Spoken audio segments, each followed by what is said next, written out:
Okay, thank you for joining the call today on how real estate is going to be impacted by crypto.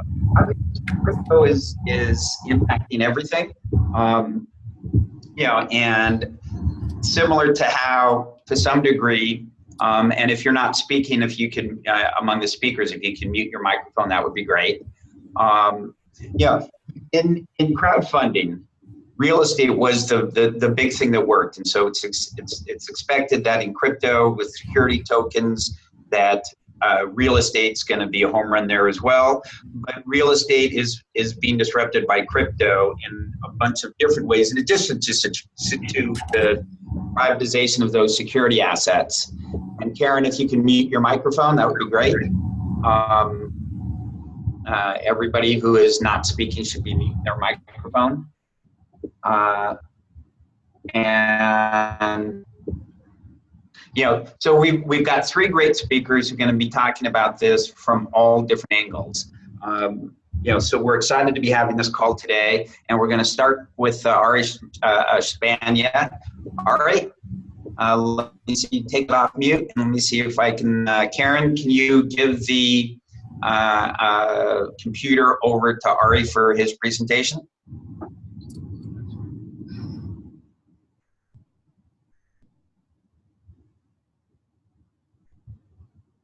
Ari, why don't you start talking? We'll get the computer over to you. Karen, you're switching it over to Ari. Thanks. Just for 1 sec. I just don't know what's going on. And let me try to share my screen. Okay, great. We can see your screen, Ari. Okay, glad I could figure this out. So, yeah, we definitely see a change in terms of potentially a new class in real estate. And when we're talking about new class, we're looking at assets that used to be illiquid, that's private market, and now they have the potential to get liquidity. And that is one of the newest, revolutions in terms of utilizing blockchain and bringing that liquidity to assets that used to be illiquid. So obviously, in our case, we chose U.S. real estate, but you can run the gamut around it, and definitely the U.S. has a lot of dry powder. That means a lot of investors, cross-border investors that want to get into the U.S. And the institutional grade real estate is definitely, the commercial real estate is one of the largest asset classes. We can see U.S. is dominating. Hey, Ari, go back to that last slide. So that's dry powder doing what? So that actually means, that refers to the amount of private equity that wants to go to the U.S. This is already a private equity, dry powder that wants and ready to deploy funds in the U.S. And you can see that it's surpassing Europe, Asia, and the rest of the world. So most of the dry powder wants to go to the U.S. or is already designated for the U.S. And we can see on the right hand side that definitely the U.S. index, so that is the, let's call it the market cap of the North American commercial real estate, is consistently the highest. So it's just a little bit of a statistic on that end. What is interesting to see as well,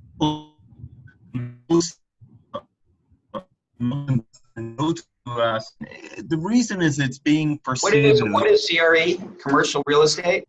Correct. So even if we're looking on residential building, it does being categorized as CRE, commercial real estate. We're looking at multifamily, high-rise, yes, office, retail included, but also all the multifamily, all the residential projects are into that. What is not in this category are the single-family resident being bought as a single purchase. So yeah, that's as far as concerned to that. And obviously, face these limitations, right? When we are investing in real estate, or when we are investing in commercial real estate, this is not liquid. Most users has faced illiquidity, and these are locked for 5 or 10 years. The access is limited. as well, because someone in, say, Singapore or Hong Kong does not get access to the prime investment opportunities in LA and New York. And also, there is high transaction costs in terms of getting that access. So I won't go into much details, but think of all the structuring, the taxation, and all over that. We can. This is just. Hey, Ari, just going back there, back to that slide just for a moment. So a couple of things. First, what about REITs, and is there a difference facing foreign investors versus U.S. investors? Yeah, so REITs are usually perform, and this is a next slide that actually shows the SP 500 versus real estate. But REIT will be similar to the SP 500. It usually will have public market returns, so lower returns, and private market real estate will have on average higher returns. But the problem with private market or with private REITs that are not liquid. So what do we want to, what is the goal of, I guess, of our industry is to create something that is potentially as liquid as REITs, and has a return level or access level as a private real estate deals. And I think Ari, isn't part of the reason why the returns are higher is because of the illiquidity? Because you need to pay people to be illiquid. If they're not illiquid, then they're fine with the same asset and a lower return. Or is that not the right way to think about it? Correct. That is the premium, the liquidity premium or the liquidity discount, however you call it. And we definitely believe that once a secondary market is created, then these returns will be lower. But we do think that will allow a more direct access. So today, when you buy into a REIT, there's a lot of layers, agents, brokers, fees, and on top of that, the liquidity of that. So you end up with, I don't want to talk about percentages, but you end up in the low single digit. And we hope, time will tell that with tokenization or with creating liquidity to private real estate, you're first creating access to the top deals. Again, it doesn't need to be as essentially real estate. It can be any private equity, but you're creating first access to these to these institutional or what used to be institutional grade deals, and then you're creating also liquidity. I did want to share a few items on that one. So this actually helps to understand why it's so hard for international users to gain access to real estate in the U.S. There is so many taxation and structuring issues, and that's why it's the barrier of entry is high, and we hope to solve that by utilizing a solution or utilizing platforms to go past these limitations. Taking a tokenization as a solution helps to create something that gives public market liquidity, private market returns, is transferable, so it will be compatible with industry standard, and it can go on any security exchange. And obviously, gives a proof of ownership in terms of in terms of getting the certificate of ownership that is tied to a token that shows that my ownership on an asset, and also gives me the dividends or distribution that is tied to that. So that's pretty much it in terms of where we see the market. We definitely think that this caters to two different segments. First, we have the foreign capital market. That's in our case what we chose. So we talked about these people in Singapore, Hong Kong, Germany, UK that don't have access to the US or to prime deals. And then we have the crypto markets, which is catered to the people that want to go away from, get out of volatility. So, excuse me. I'll just show you, end with this slide that shows the volatility. So definitely for investors, it makes a lot of sense to tie themselves to an asset that produces dividends and distributions.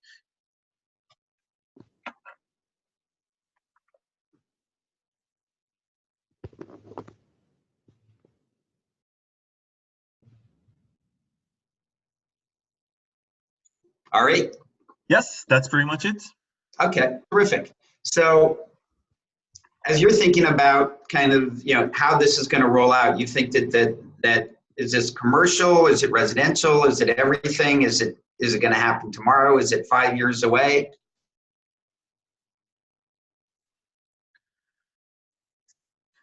All right. Yes, there are definitely so many ways to to skin a cat or to look at that. So we focus on commercial. We focus on institutional grade real estate.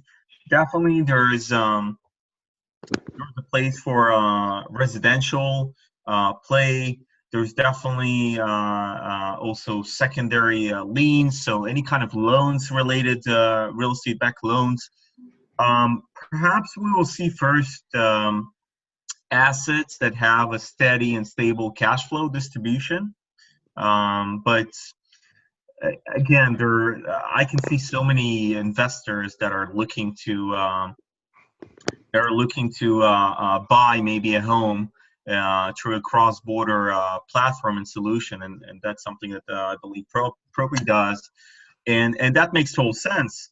So maybe we will first see investors that pitching small amounts in order to get their access to New York Manhattan and don't need to actively manage that building. On the other hand, you have tons of investors that will want to buy a home in San Francisco, New York, LA, and so on, and would like to do that with crypto. So again, they will need something that will allow them to do that in an easy manner. So that's pretty much it. Yeah. Were you going to finish that thought? Ari? Yeah, I apologize. So that's what we think will be the first. These are the first industries to potentially show a real use case. Okay. Okay, terrific.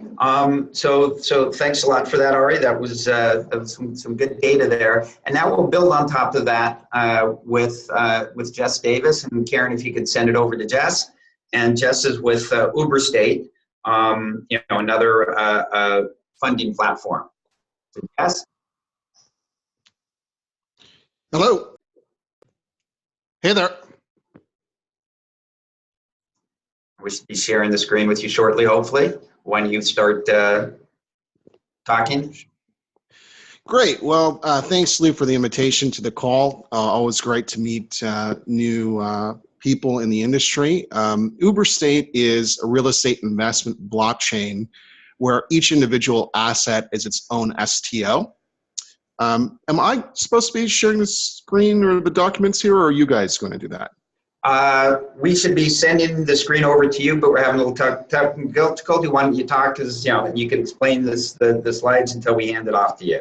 Yeah, sure, no problem. So once again, where we came from and where our business evolved was real estate crowdfunding. We looked at, because we're a Canadian company, utilizing the Jobs Act for crowdfunding, and then we noticed this thing called blockchain, which really hit in 2017 with the wave of ICOs that came over and became a very public thing where investors were looking for, as Ari was mentioning, liquidity and access to assets that weren't necessarily digital assets. Quantifiable physical assets like real estate have always been popular with institutional and retail investors. So what we're looking at, really, Lou, is a total addressable market size of $270 trillion globally. And in Canada, which is typically known for capital preservation in terms of real estate returns and what capital markets view Canada as a market, we're looking at moving into, hospitality-based assets like hotels that typically have multiple revenue streams, not just cap rates associated to leases. Hey, Also, Jess, do you have a button at the bottom that shows share screen? I did. I don't know where it went. I'm looking for it. I can't see it. Okay. You can keep on going. We'll see. Karen, if you have the slides, maybe you can put the slides, share your screen, and Jess can talk to them. Yeah.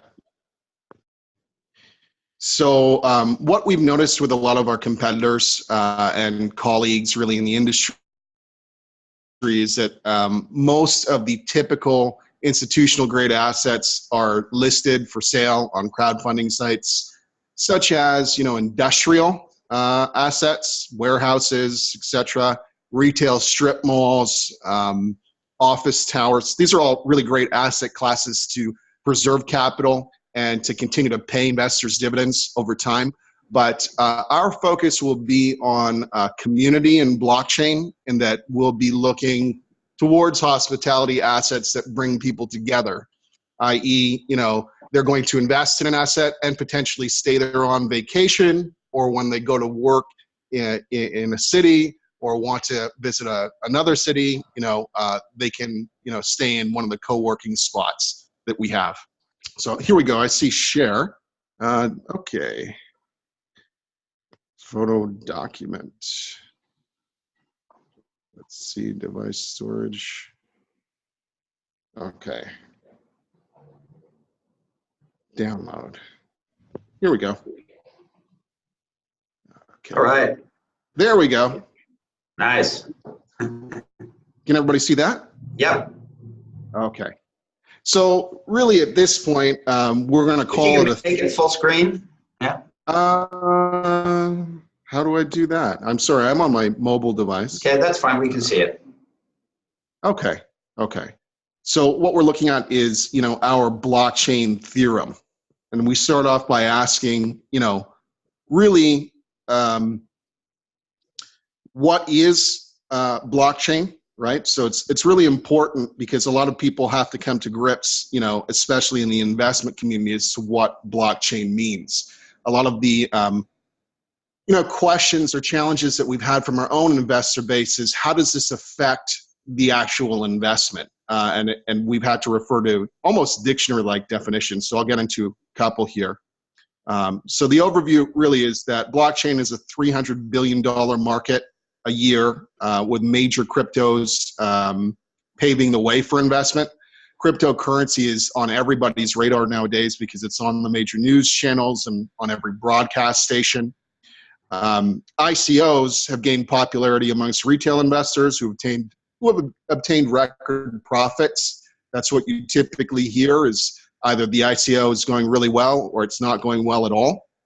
What you've seen in 2017, and especially in 2018, are regulators concerned about the legitimacy of blockchain investments and placing restrictions on ICOs or issuers, with some or more than a few being forced to return investment. So that, again, I think is based on digital assets, whereas people are looking for physical assets. So digital assets, i.e. platforms that were popular in 2017, are now a little less popular, as investors are moving towards security and stability, i.e. real estate investments. So asset-backed securities tokens are the new wave of investment in blockchain. Just going to switch slides here. So the question of, what are blockchains? So they are distributed, immutable databases, technological infrastructure, and network power. They contain a historic record of each transaction and are easily auditable in real time. They lend power to smart contracts that can substantiate value. So this is a really big thing, obviously, in real estate, because real estate transactions have layers of contracts, from insurance to mortgages to land titles to asset purchase agreements, you name it. An average real estate transaction in commercial will probably be about 270 to, you know, maybe 400 pages of official documentation in duplicate or triplicate. So they're resilient due to network power and cryptographic integrity. They provide proof of work, which is also fundamental to identifying who is doing what and when they are doing it to a smart contract. So right now, we're going to say that real estate is one, if not the most sought after use case in blockchain investment globally. It's a $270 trillion market globally. It employs a large number of people, brokers, lawyers, accountants, bankers, and other middlemen like appraisers, you name it. Again, has one of the largest number of contracts in any transaction that takes place with more frequency than real estate. I doubt you could name it. Maybe real estate, mortgages, banking, those are probably the top three. So smart contracts can enhance leasing, asset management, investment sales, and eliminate costly fees or middlemen fees. Any questions so far? No, keep on going. Doing great. Okay. Thank you. So transparency and trust. Blockchain allows for trustless transactions in that if everything is recorded on a digital ledger that is distributed amongst a network, you can easily verify or audit the results of a blockchain. It removes the requirement for an intermediary to be involved in transactions. So that's huge. It creates digital scarcity, making it impossible to double spend, which again is part of the overall cost solution where once the cost is covered, it's verified, it's auditable, you never have to worry about spending on that cost again. It creates a records of transactions that cannot be changed, also a very big thing. Multiple layers of truth either eliminate fraud or minimize it. And then blockchain digital currencies can be used as a security for any asset in the physical or digital world. Once again, 2017 saw a lot of digital assets. What you're seeing in 2018 is the ability, much like all of the colleagues on this phone call, to transmit an asset into the blockchain, which we believe is going to be huge. Okay, there we go. Okay, so next, what we have is kind of the difference that we hope to make or are currently making with our business plan and brand. We will provide value to the consumer by tokenizing multiple assets and providing a securities token for each, which we believe will, to some extent, revolutionize the commercial industry, commercial real estate industry and the REIT industry. REITs are largely net asset value funds where you're paying a unit of a trust. And the REIT itself may see the appreciation of that asset, but you don't as an end consumer. So this is where the shifts from you buying a digital share with the upside of getting in early on a purchase price, seeing it all the way through renovation, and then selling it in an STO. So each property or group of properties will be its own securities token, offering with private, pre-sale, pre-STO, and STO pricing. Once the tokens have hit the exchange and are trading, we're also incorporating a program where all of those tokens, if people hodl or hold on, and are living off, investing in some of the profits, can trade those for stays in hotels or co-working. So that, I think, is also a big part of substantiating value per asset, because what you see in the ICO market is that there's a huge liquidity event around the time of the ICO, and the token usually drops substantially in value because nobody is trading it thereafter. So we're actually, really using it in our business overall. So as you see from the little graphs on the bottom, With the acquisition or the purchase, we hope to achieve at least 50% of that via tokenization or selling, tokens. With the development, it's the same thing. So if we had a development budget of 10 million for a property, you can bet that we're raising 5 of that on the blockchain. And then you have another component, which is working capital. So very important when you actually have the real estate and you're running the businesses, that you have the working capital or the appropriate capital to run that enterprise. So that will be another component, or the pre-ICO component, STO. And then you'll actually have the STO itself. Can you talk just a little about, you talk about community, how you're thinking about community? Yes. So with community, I mean, the way that we're looking at it is that people will have an ability to communicate amongst one another on the platform itself. They will also be investing in assets that will allow them to travel and stay at that asset. So owners will get to know one another, which I believe is equally important to the brand and the overall message of what blockchain represents. So that's the idea. Okay. Okay. Next, we have launch. So we're looking at a launch in around September of this year. Up to then, we're working really hard with our marketing departments globally to identify key areas that we'll be marketing to, major cities, demographics, and yeah, we're really looking to attract a diverse group of investors globally. So not just North American investors. We want to look at places in Europe, Asia. We've managed to attract some of the attention of industry giants like CoinSquare, who are looking to potentially partner with us for ICO and STO platforms that they're building. So our technology is really just a front-facing dApp that's stacked on top of the exchange. So you have your wallet, you have your user profile, you have deals that you can invest in directly. And what we've learned really, by studying these digital assets is that everybody wants to create a platform and create a user base, but that doesn't necessarily equal liquidity. So everything that Uberstate does will be liquidity focused and exchange focused. And when do you think you'll actually be offering something? Well, our first offering you'll probably see go out in September or late September.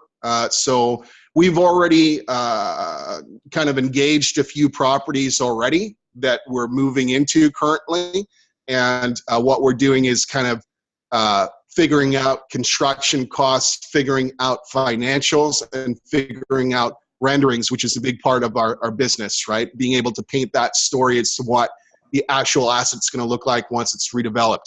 So, and is there particularly a type of real estate asset, and location that you're focusing on, or is? Well, we're in the beautiful city of Winnipeg, Manitoba. I don't know if you guys followed the Jets, but they took it almost all the way this year. So we are going to be in the central business district downtown with an asset that was built in 1973.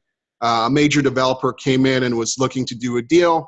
The deal didn't happen. We've taken over their offices now, and we're converting it to co-working space with probably another 8,000 square feet of rooftop patio and other amenities for the community, the entrepreneurs, and small to even medium-sized businesses that are looking for alternative, all-inclusive office space in downtown. We are also speaking to other individuals like Matt Shilowitz, who invited me onto this call, and some assets in Mexico that are hotel-based, some in Turkey. So you're going to see not only properties in North America, but globally where, people will want to invest and then go and stay, Okay, terrific. So yeah. We've got, Jess, we'll have time at the end for some additional questions if the audience has any. And with that, and thanks for that. That was some really good stuff. I'd like to turn it over to Jonathan Handler from Yink. Jonathan, take the... Hey guys, hey everybody. So first of all, it's very exciting to be here. Let me just put my screen up. So it's a very interesting industry, the real estate industry, because if you think about it, it actually goes back to like the beginning of time. I found the photo just on Google, but the same process has existed from all the way from the beginning. I mean, people have always bought properties, sold properties, people have always rented and paid rent. So the same process has always been there. It's just the technology itself that's been upgrading and revolutionizing the way that the process goes. That being said, most of the companies that we're seeing in the real estate world for blockchain are focusing more on the transactional side, buying, selling, and titles and whatnot. And that's very well suited for the blockchain community, and it's very exciting to see. We are, however, focusing more on the management side, management of the jobs and the tenant communication. So in the real estate community, larger firms usually use systems like Yardi, Appfolio, MRI, just to name a few, that help them manage all the aspects with respect to managing the properties, from accounting to rent rolls and everything else. There's one part of the process that is just yet to remain, is still unsolved, and that is with managing the jobs and the tenant communication. From when a tenant submits a job request to then bidding it out to the vendors or hiring the handyman that works in-house, to then getting an owner approval and then scheduling with tenants, this whole process has not yet been solved. Many companies have tried to solve different aspects of it, different parts of it, but have all come up short.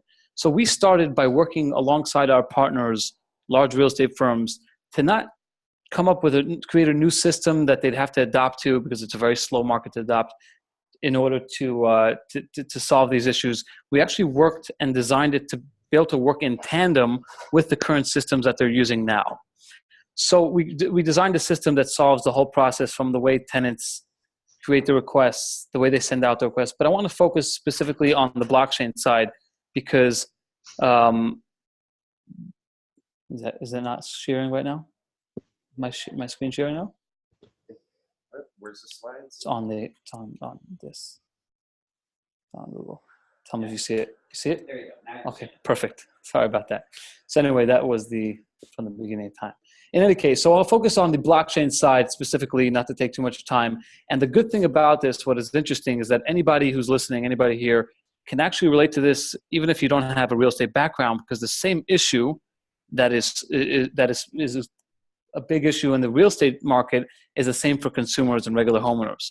So the problem is with when you need to find and hire a vendor online. Today, if you need to find and hire a vendor, you have many options to go. You have they break down to two. You have the directory services, which is Google, Yelp, Yellow Pages, Angie's List. And then you have companies like the niche apps like TaskRabbit, Home Advisor, LegalZoom, ZocDoc, Upwork. I mean, there's an app for everything to think of. But if you really think about it, if you have an important job to do, say remodel your home, or you want to hire a photographer for your own wedding, you're not likely to go online at all.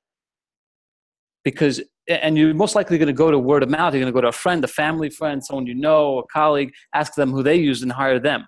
But why is that? The overlying issue is trust. You simply cannot trust what you see online. Today, there are two main issues with the trust with online reviews. Vendors can easily rate themselves. They can have friends rate them. They can pay third parties to rate them. And then on the flip side, they can easily pay to remove bad reviews or hide bad reviews. So you never know if a vendor whose reviews you're looking up if they're all good, if they're fake, or if they're all good, did they pay to remove their bad reviews? Now, this is obviously an issue for the consumer market, because you don't want to hire someone to come to your house if you want to make sure the job gets done. But in the real estate market, it's a lot more severe, because it's not just your own building that you're dealing with. You have partners, you have tenants, so you really don't want to deal with the headaches of once the job is completed. So we're specifically using the blockchain for our system to solve this issue. Each review on Yink is tied to a completed job, which is from an actual customer, not from the vendor trying to hire and rate himself. And once that job is completed, it is stored in the blockchain, and it becomes, of course, tamper-proof as we know it. So you're going to have real reviews from actual customers that were not tampered. Going back to the real estate market, tenants today, some buildings offer systems for tenants to create their job requests, but it hasn't really worked. Today, most tenants, if they have issues, they end up calling, emailing, or even going to the management office. And that is either because the systems are just not user-friendly, or there's no incentive for them. in addition, people, even not tenants, regular people, just aren't spending any time reviewing. So one of the ways we use our token is to incentivize reviews. So you get paid basically to create a review once a job is completed, which we know was you actually creating the job and the job was actually paid for. So for tenants, they're submitting a job to the management sends that job request out, and they're going to get paid from a job that the management hired. They're going to get paid to rate the vendors that the management hired to do their job. So we created this system along with all the other features that were added for the real estate market, using blockchain specifically for the review fraud. Started with kind of when because the market is it's such an old market. A lot of the bigger firms have been around for generations, so it's very hard to get them to adopt new technology. They've been using the same systems for ages, and if something works, it works. So even if you have something to innovate one part of the process, it's very hard to get them. So we kind of started the other way. We started with our partners. We actually started with one and then went out to the other, and we designed it to work in tandem with the systems they currently use. And that's pretty much Ink in a nutshell. Go ahead, Lou.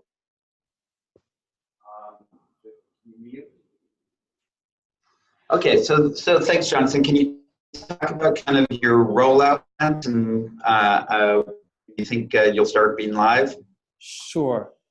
So we actually started this. Yeah, I'm unmuted. I hope my okay, perfect. So we started this maybe 3 years ago, focusing on the different problems with the process, not related to blockchain. And we actually completed and tested 2 different versions of our app, and we've tested on several properties all over the US and whatnot. So the technology behind what we're doing is actually pretty simple, and it's already been built. And we have a new design and everything along with the blockchain side, but we actually anticipate being ready to go live as soon as we complete our ICO. Just the blockchain component, which is, we're not building a new protocol or anything like that. We're just using blockchain for what it is now. There are kind of 2 ways I like to see the blockchain community. They're both needed, but one is, most of them are focused, most of the companies doing ICOs are doing what, you call protocols. And I like to call it, they're going on to Mars. And we need them. They're building ahead. We're kind of focusing on let's use what we have and go to the moon. Let's focus on what we have already and be able to have people use it and get it going quickly so that we can advance the adoption of the blockchain and get to there quicker. So our technology is not that far-fetched, not very hard to develop. So we anticipate being live as soon as we complete the ICO.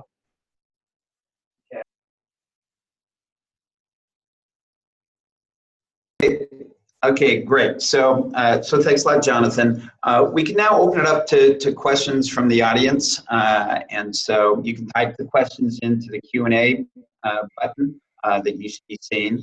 And the first question we have is, what issues do companies launching a crypto REIT when opening up their STO, their security token offering investment vehicle, onto the global market? Essentially, and Jess, why don't you start? But why don't you talk about some of the issues again that you are facing from and we can talk about it both from a legal and mechanical standpoint about tokenizing your a fund, a REIT like you're doing. Jess? Yes. Okay. Thanks, Lou. The biggest issue is always going to be compliance with securities token offerings. And yes. Currently, hello. Okay. Let me see. Okay. Are you hearing me, Jonathan? Yeah. Okay. So Jess, you still on the line? Yep, I'm still here. Hello? Is he talking? Okay. Yeah, I'm here. Hello? What? Yeah, okay, yeah. Jess, apparently I'm having trouble hearing, but because I've muted my computer here, but you can continue talking. Thanks. Okay, great. So as I was saying, the biggest challenge that you face is compliance, and where you are locationally or geographically, you have to understand how that relates to a larger market. So for us, we have support of the current SEC bodies because blockchain is really being viewed as outside their jurisdiction here in Canada. But, you know, I know, for example, with some of the US regulations, a lot of the tokens you can issue, but then trading them between peers or with an exchange is actually not allowed. So I think, again, just to answer the question, it's compliance. It's compliance, and again, capital partners who are willing to support your venture, exchanges that you may or may not be working with. And I would urge that, you know, to do some real digging on exchanges with vast amounts of liquidity, because there are many exchanges out there, not all of whom will want to help you with the liquidity factor, which, again, when you're doing an STO, you're going to need. Ari, is there anything you'd like to add to that about some of the challenges you're facing, both from a legal, from a mechanical, perspective of you know, the investment that you're going to be doing? Well, there's definitely And some tokenization. challenges. Yeah, so there's definitely one of the challenges is when and if it's going to be security exchanges, and how they will get along with each other. So this has been revealed, but I do think the year we'll see more activity in that space. So this is kind of a factor that is unknown, and yeah, definitely there are some challenges with institutions like banks and others, financial institutions that are still not there, very conservative. So we definitely stumble upon some challenges with allowing that activity, which has a source of crypto, but that's something that, again, that's the industry is facing. So if investor or someone wants to go from crypto to real estate, it's definitely not as easy as going from fiat investment to real estate. Okay, thanks. I think this is, another question is, how do you put a 200-page real estate contract into smart contracts, or is that even necessary? Ari, you want to take a stab at that? Yeah. So you don't really put the investment into smart contract as you put it, again, and we talked about it in many ways to skin a cat. You can take any investment and put it in actual LP. So that is an LP interest. You're getting participation units in that investment. So that will be maybe an SPV, maybe something else. That's special purpose vehicle. But to make it very simple, this is a very traditional real estate investment. The only thing is that it's being represented by a token, and that token is transferable. So that is kind of the mechanism around that, and there is no smart contract that triggers transfer or anything else. We are looking on distributed ledger, and the ledger is actually sending dividends. So if we're looking on smart contracts functionality, we're looking mostly on dividends and distributions. That means that, let's say, once the distribution is about to happen, then the smart contract will look at the ledger and see who's holding what pro rata amount of tokens, and will send them their designated amount for their share. So I hope that makes sense. Sure. No, that does. Thanks. We have another question, and Jess, when you take, what do you think is going to be the impact of tokenization on real estate speculation? There's obviously a lot about crypto is about the common good, and do you think crypto can have an impact on affordable housing? Okay, so that seems to be like a couple of questions. One, I think the value of the crypto and speculation is that with that speculation, you'll have liquidity to go along with it.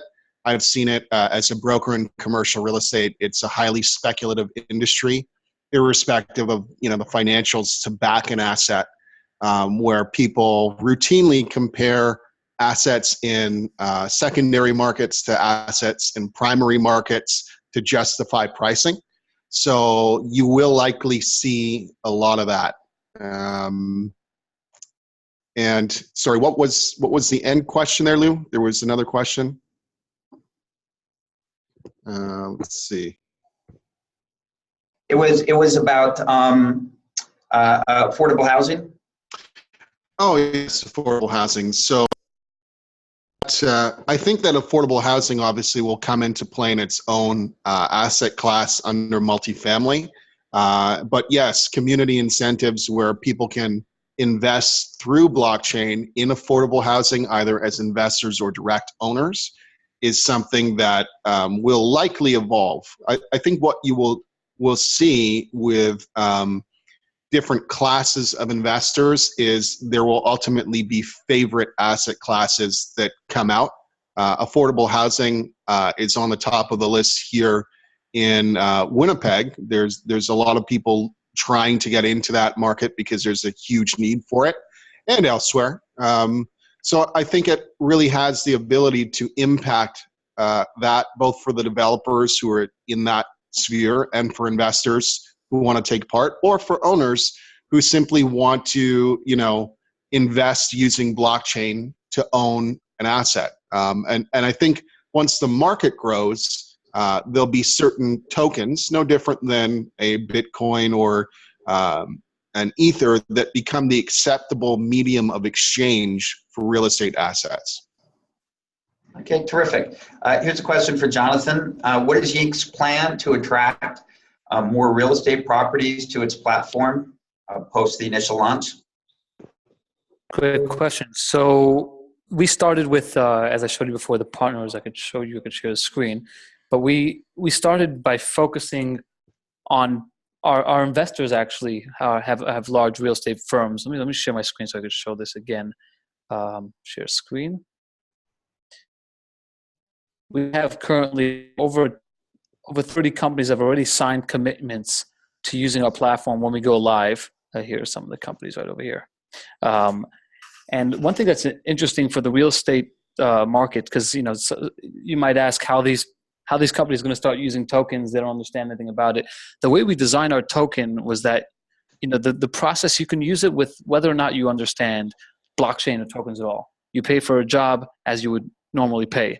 But we added incentives for these companies to use the token so that it gets adopted and they can save money that way. One of the incentives are if they pay, each job on Yink has to be associated with token, of course. So we'll do that exchange for you on your behalf. But if you do the exchange, if you pay that fee portion of the job in token, then you'll get a discount on our fee. So you get 50% off of the fee. Each job has a fee. It starts at 15% for Yink, and it goes lower depending on the size of the job. So real estate management firms can save a lot of money if they were to use the token. Another way is hodling or holding, as someone else called it. If they hold a certain number of tokens in their wallets, they'll save money on jobs based on our fee. Our goal is really just to get the reviews going, so the incentives and to create a marketplace of authentic reviews. So the incentives are there in order to get these companies and tenants to create the reviews on vendors, so we know that they're actual reviews and we know that they're using the system. But again, we started with these partners. Some of them are here, and we're going to start off with one or two of these portfolios, these firms, and go from one property to the other. And then once you start getting here, it's just a marketing game. But we have our proof of concept set up for us. Okay, cool. So the next question is, how do you start a crypto REIT? How is it structured? Do you first pursue a REIT structure, then integrate the tokens, or is it vice versa? And Jess, you want to take a first stab at that? Yeah, sure, Lou. I think it really does boil down to traditional structures in real estate and real estate investment trusts. So you would first want to get the appropriate advice of your legal counsel in order to structure that, because that will ultimately speak to the type of investment or smart contract that a user would appropriate to make an investment. So that's really where you should start with some really great legal advice. We've received numerous pieces of advice that helped us pivot at the right times. So to create a real estate investment trust without using traditional structures, once again, you may have an issue because there's a lot of documentation. There are companies out there that can create funds for you as well, which is white label funds. I think is probably the best way of doing it once you've decided on a structure, because it can be quite costly if you don't have a broker or a portfolio manager, a compliance officer, all of that. I know in the exempt market here, that's where it's expected, and it's very similar to the US market. And last question, because we're just down to the last few minutes, and this is for each of you, and Jonathan, I'll let you go first. But we're here, it's June of 2018. When do you see this really starting to take off, starting to hit that inflection point? Was this later 2008, is it 2019? Or does it even matter because this is happening, and as long as you're there when it happens?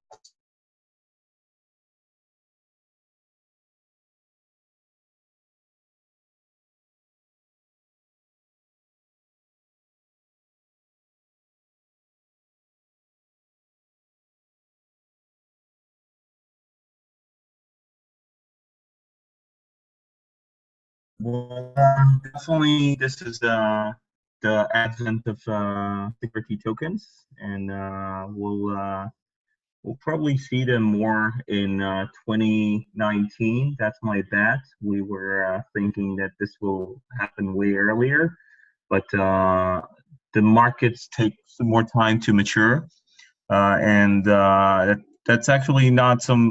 That's actually good news. So we'll definitely see that in 2019, and we'll see some potentially more of the markets in Asia and other markets that are starting to look into security token offerings and security tokens as a whole. Okay, great. And Jess, I'll let you get the last word here, but I'll add just a little bit onto that question, and that's the last question that was typed in too, and it talked about I guess the real estate derivatives in terms of, you can go theoretically long Brooklyn and short Manhattan and create a New York neutral investment strategy if you wanted. Can you talk about kind of how you see things rolling out, and if you think that that's going to be, those kind of derivatives are going to be a big part of the market?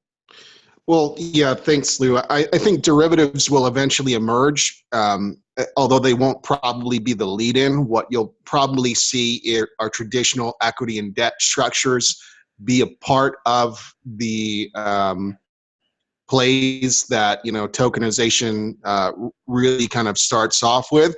And as the market matures and evolves and regulators are more comfortable with securities tokens, then yes, you will see derivatives. Because more on the institutional side than on the retail side, investors will want that long-term or short-term speculation. My hunch is that will happen in larger markets, like you said, New York, Los Angeles, any major North American market, even a Vancouver or Toronto, where there's enough of a trend and enough population to support that. Okay. Well, terrific. Thanks a lot, everybody, for dialing in. Thanks to Ari and Jeff and Jonathan for their comments. I thought it was really terrific, and look forward to seeing everybody again soon. Thanks. Thank